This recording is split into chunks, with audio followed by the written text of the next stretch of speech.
830 billion euro. And in this respect, I think it is of fundamental importance to guarantee the existence of a common European space, for which we've also launched a project that will allow us to obtain the majority of the value coming from the data on cloud. with a better shared technology at European level. And it is also important to remember that the whole issue of digital transformation obviously is matched with the idea of questo mandato di questa legislatura e per il quale sono ovviamente previsti anche degli investimenti incrociati. Making further investments in smart farming, for example, the objective of making agriculture more efficient, more rational and more sustainable by reducing wastes and by optimizing resources. And the last step is on cybersecurity. In the global digital world, which is ever more interconnected, the world we're living in, it is of fundamental importance to guarantee high level of cybersecurity to everybody to obviously use the potentials I mentioned before. The threats being developed in the cyber world don't just hit member states, but also the private sector and individual citizens at times. I'm thinking about cyber espionage, the interruption of digital platforms, or the spreading of fake news, which is manipulated ad hoc, that can lead to important damage, not just at political level, but also at economic and social level, and also at the business level, of course. A growing number of state identities use cyberspace for security reasons. And so through a series of actions with a hybrid character, such as information campaigns, we will be able to guarantee safety. So it's important for us to tackle this challenge, guaranteeing safety for all citizens. And this is the reason why the European Union has recently expressed its solidarity to the United States as for the impact of these activities and the SolarWinds attack, which hit the governments all over the world. We are aware of this and we are developing a strategy which is holistic and inclusive, starting from the EU strategy on security that was published last July, in which we highlight the main targets for cybersecurity to be effective, horizontal, cross-boundary. All policies connected to digital transitions in our continent must provide us those resilience tools that are necessary to manage crisis, to be able to be totally credible, because our citizens ask for this. And I want to be very clear, digital transition will decide our recovery after the difficulties we are going through from the social and economic viewpoint since the pandemic hit. Thank you. Thank you very much, Mr. Castaldo. A very thick agenda, but it was absolutely necessary. After having heard the Italian institutions, now let's hear what companies think. With Mr. Klinge, over the past few months, we had an acceleration of digital transformation, both in the public and private sectors. What about the lessons learned and the next steps to guarantee that recovery will be both digital, sustainable, and inclusive as well? Yeah, well, first of all, thanks very much for having me today. And I should begin by apologizing that my Italian is unfortunately not strong enough for me to speak to you in Italian. But thanks for the flexibility and also for helping a bit with the translation. First of all, thanks a lot to Cortina Digital Forum and thanks a lot to my good friend Sandra for inviting me to join you today. I'll try and keep my introductory remarks fairly short. And really answer your question by saying that I think the big challenge we have ahead of us is to make sure that everybody will be able to unleash the full potential of the digital, I would actually say, revolution we've been through in the last 12 months. Because as you pointed out, and as the two previous speakers very eloquently underlined, we have seen an unprecedented upscaling of digitalization during the global pandemic. And I think that applies in Italy, it applies across Europe, but in many ways it applies across the world. And that is actually an opportunity, not only in dealing with the massive ramifications of the COVID-19 pandemic we're in the middle of, but in fact also, I think, preparing us for the digital economy of tomorrow and making sure that everybody will benefit from the digital revolution. And to me, I think there are three areas that I would point to that would be important, also seen from a Microsoft viewpoint. I think the first one is really, giving full credit to Europe, the European Union, but also to Italy, in what you just mentioned, the twin transition, making sure that we focus on digitalization, but also making sure that we do this in a sustainable way. There were no guarantees, I think, a year ago that sustainability would survive contact with a crisis of this magnitude. And I think this is one area where Europe and countries like Italy is showing leadership. And that will have an impact not only on what we do in Europe, but in my view, what we do around the world. For the tech industry, I think the response to this is to focus not only on sustainability, but also, of course, to focus on the recovery after the pandemic. Not having access to connectivity, to broadband, is going to be a major problem. We've seen that during the crisis, and we've seen that those that have been more digitalized societies, but also those individuals and those companies that have been better prepared for the digital world, they have done better. So I think the fundamental aspect of all of this is that without access to 21st century technology, it is more difficult to handle both the pandemic we're in the middle of, but potentially also the digital economy that we're moving into. For us in the industry, I think this also means that we have to adapt our technologies, the technologies we develop and deploy, to where Europe is sitting. And the previous speaker spoke about cybersecurity. Unfortunately, that's one of the areas where we will not see the problem disappear. I think we have to do everything we can to prepare ourselves to protect our critical infrastructure, to prepare our citizens. And the technology industry has a huge responsibility for making that happen.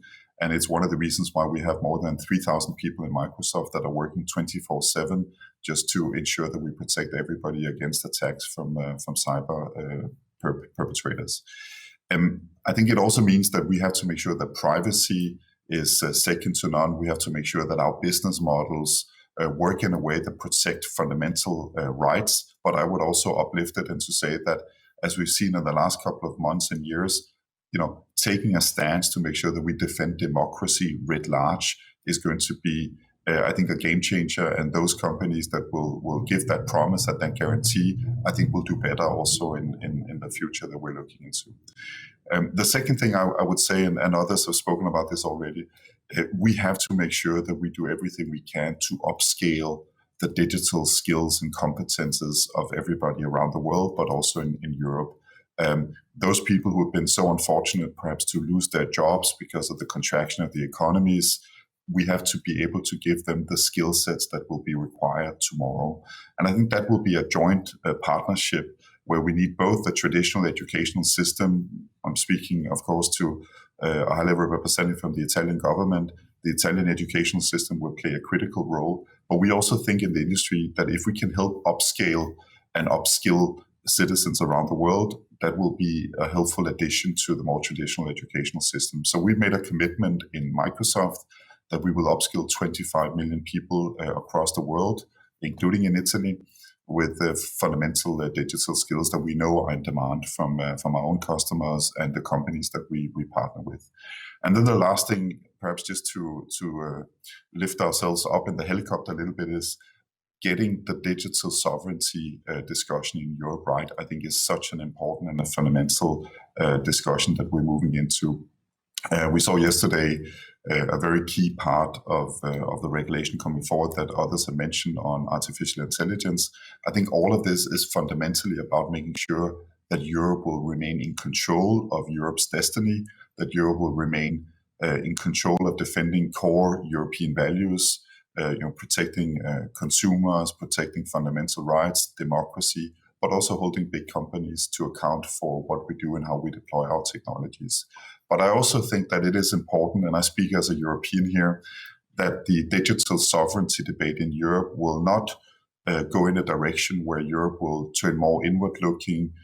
We will see new walls arising. I think the tendency of introducing a little bit of protectionism is something we are seeing in a number of different areas. And I think to make sure that Europe will remain successful, will remain globally competitive, also the next decade, requires us to get the digital sovereignty right. And perhaps I can just end up by saying that in my view, both with my European hat on, but also with my Microsoft hat on, it is very difficult to imagine digital sovereignty without economic growth, digital sovereignty without cybersecurity, digital sovereignty without making sure that global trade will also be part of the future we're looking into, even after a very difficult year with COVID-19 and a global pandemic. I'll leave it at that to begin with. And again, my apologies for my poor Italian linguistic capabilities, but I'm very grateful to be with you at an event that I think is enormously timely. Thanks very much.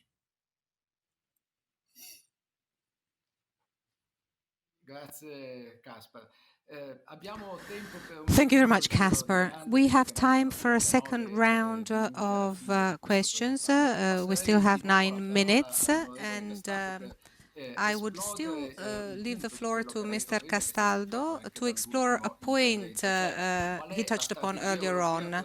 What's the European strategy for the development of artificial intelligence, and especially what are the applications to guarantee safety to citizens in the military industry? A very stimulating question. I thank you for this. And I'm glad to tell you that our European Parliament is dedicating great attention to the issue of artificial intelligence.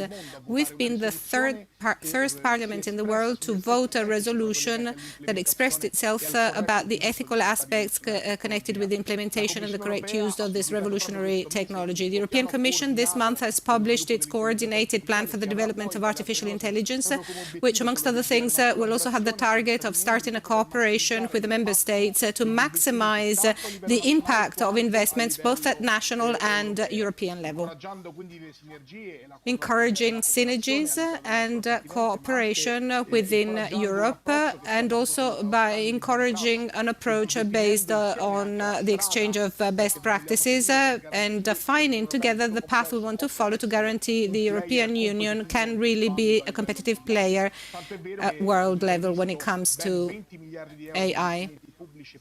20 billion euro have been foreseen for investments in AI for the next decades, so a total amount of 200 billion euro in 10 years' time. The European Parliament, as I was saying, has demonstrated of being totally aware of the difficulties of this challenge and is developing its work on regulations for artificial intelligence. It has a special commission that analyzes the impacts of artificial intelligence on the European economy, and they already prepared 3 reports about the implementation of artificial intelligence. One on civil liability deriving from AI use, one on intellectual property, another important topic that touches all cases in which a work is developed totally by artificial intelligence, and last, in January 2021, the one that defines the guidelines for the use of artificial intelligence in the military sector, in the sectors of justice and health, which is particularly delicate given their important implications from the ethical viewpoint, but also connected with privacy and rights of our citizens. In virtue of my job in the Undercommission for Defense of the European Parliament until last legislature, I had the possibility of working specifically on these dossiers which touch upon artificial intelligence, especially in the military field. I often presented amendments on the need to supervise these systems when they're used in defense. So we require the presence of people, and there should be the possibility of forbidding the use of weapons based only on artificial intelligence. I say so very clearly because I think the European Union must be at the state of the art in not using weapon systems based on AI without the possibility of one last decision coming from a human being who's going to be responsible. Because obviously here we're talking about algorithms that might autonomously decide about human life, and I think this is ethically unacceptable. I therefore followed also as a shadow rapporteur a report on the European Fund for Defence, which actually focused on these regulations that explicitly forbid the use of money coming from the European taxpayers to develop lethal weapons based on AI. Despite the fact that I think that artificial intelligence is going to be central for many aspects, also in the area of defence and security, I think it must always be developed and used in an ethical manner, respecting civil rights and privacy. So we must keep in mind that artificial intelligence can certainly grow the number of risks and the level of safety, and by presenting very high costs on the market, these also suffer from the technology characteristics that need to develop at all times. And so these could become new hybrid threats, both for national and European safety and security. And to conclude, I'd like to say that it can't be just the Union to regulate this phenomenon. We need a multilateral effort. We need to cooperate with the US and with all our partners, with the UK, with Australia. And I really hope that I'm about to conclude. Yes, I'm sorry, because we're a bit too late, yes.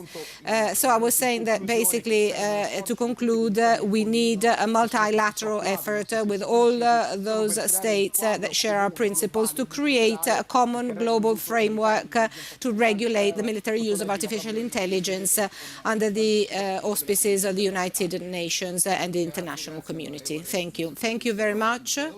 I'm sorry if I interrupted you, but I would now leave the floor immediately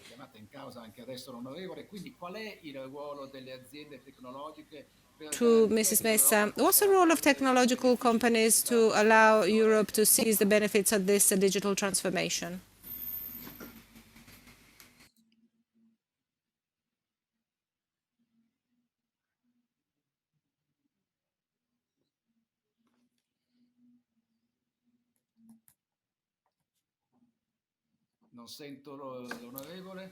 I can't hear you, unfortunately.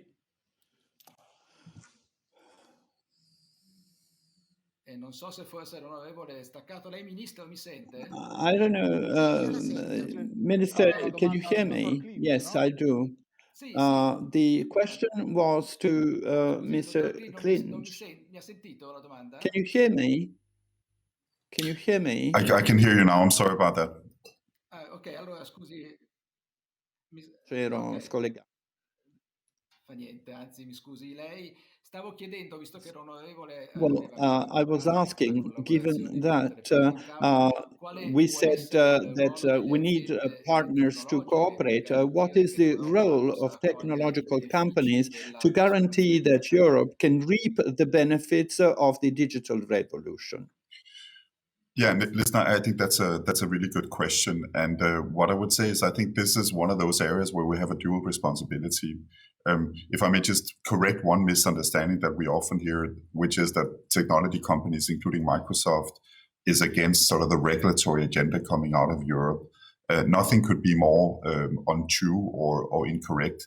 In fact, we welcome all rules that will define sort of the guardrails of how we develop our technology. I think what we want to make sure is that the regulations sort of will hit the right balance between making innovation possible in Europe, making sure that Europe will remain competitive, making sure that we can also help the thousands of partners we have around Europe providing our latest technology, our critical infrastructure, our productivity tools, our AI tools, which are going to be absolutely essential regardless of what sector you work in. And I would also just add, regardless of what government you work in, all of these areas are going to be key. I think what we've done on our side is to say this is about us aligning with what is happening in Europe. So we have launched a new campaign that we call Tech Fit for Europe. And of course, that is hopefully a clever way of responding to the Europe Fit for the Digital agenda of the European Commission.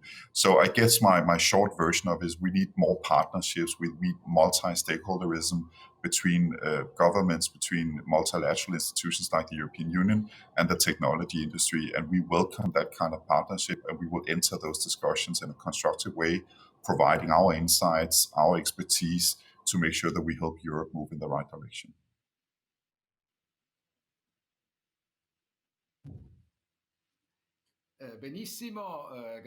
Well, thank you very much indeed for your answer.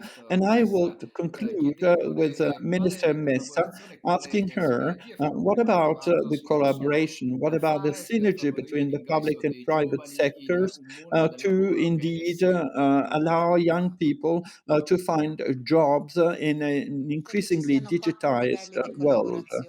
Well, there are 4 levels of cooperation which are fundamental in our opinion in order for us to do so. This is not just a question of favoring young people to find their first job, but also to plan out together this new entries. And we have to update our universities, our research centers, so that they can cooperate as much as possible with the various industries. We're already doing it today. In Italy, we have curricula with our universities focused on digital skills. And given the need that indeed far exceeds the number of graduates, we would need also an action on IT, on the various technical schools and curricula we have here in Italy. So the first level is to build up together in cooperation between the public and private sectors a good planning of education.